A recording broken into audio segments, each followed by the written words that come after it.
What's going on, guys? Spencer here with HM Massage. Today we're going over a deep tissue massage for the latissimus dorsi, or lats, the delts, the shoulders, and the rotator cuff muscles. All of these muscles are located on or to the outside of the scapula or shoulder blade, and I find it vital to work these muscles. I work them every massage, because most people have pain in between their shoulder blades, closer to the spine, but that pain is often being pulled and torn due to the tension we find on the outside of the scapula. So of course we've started this off by just warming up the muscle with long gliding strokes, and now we're going into our first move, which is just knuckles pulling the muscles away from the spine. This is to loosen up not only the spinal muscles, the erectors, but also start to loosen up the lats. And here I'm draping her arm to her side, and this is the position in which we're going to be doing all of the work on the rotator cuff, lats, teres. It really opens up the lateral border of the scapula and allows us to get into the very compact areas where there's a lot of tendons that overlap one another and a lot of different muscular fibers meeting at one point. And your lats actually start down close to your sacrum, so start broad. I'm going from the low back using the palm of my hand and gliding with firm pressure up the lats, up the outside of the scapula. After it's warmed up, we can come in with more specific pressure using your thumbs or using your elbows and knuckles. I'm primarily using my thumbs just for video purposes, otherwise I would normally use my knuckles or forearms.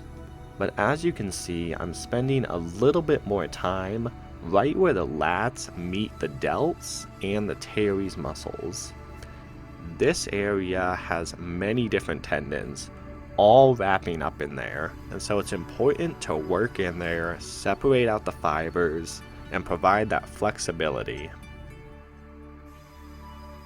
Next, I'll start tracing up the rear delt, and the rear delt will slide right into the surface of the scapula, and that's where my fingers follow, right to infraspinatus.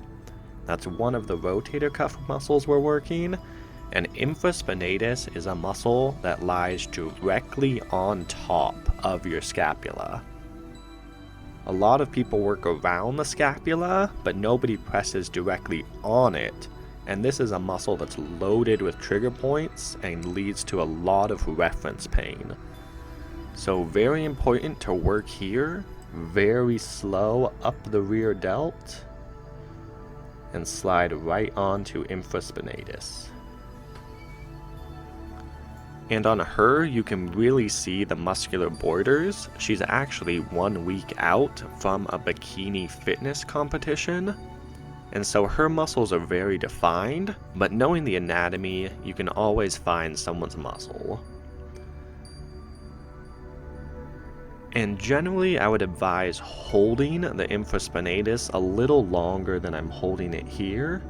Here I'm doing a bit more gliding and petrissage, but trigger point is a very good modality for this area, especially any of the rotator cuff muscles.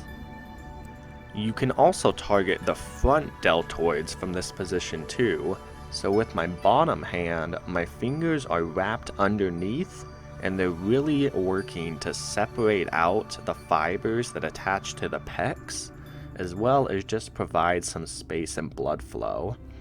And you can petrissage the whole shoulder deltoid muscle from here, and this feels incredible for whoever's on the table.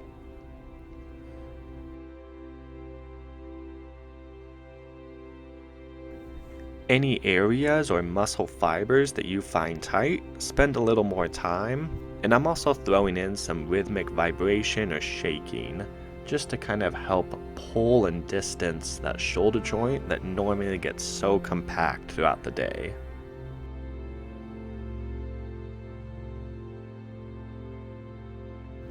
This is also a great position to work the traps, levator, and supraspinatus. another rotator cuff muscle that's found just at the top of the spine of the scapula. And again, I probably wouldn't be using my thumbs as much, I just didn't want to block the video. And one final trace back, starting way up at the rear delt, all the way through the infraspinatus, down the traps, down the spine, down the entire length of the latissimus dorsi. I'm giving a nice broad stroke with my knuckles. And we're finishing off, coming to a close the same way that we started. I would normally use both hands, I just didn't want to block the camera angle. But the more contact you make with someone's skin, the better it feels. But it's always a good closing move to kind of revert back to what you started with. As with massage, we always go from broad to very specific work, back to broad. So I'm doing more of those broad strokes that we warmed up with. Make nice to the muscle after doing the deep tissue work on it.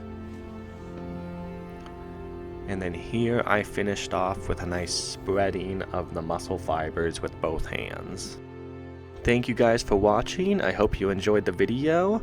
Please like it if you did and subscribe to the channel for more content. I will see you guys on the next one.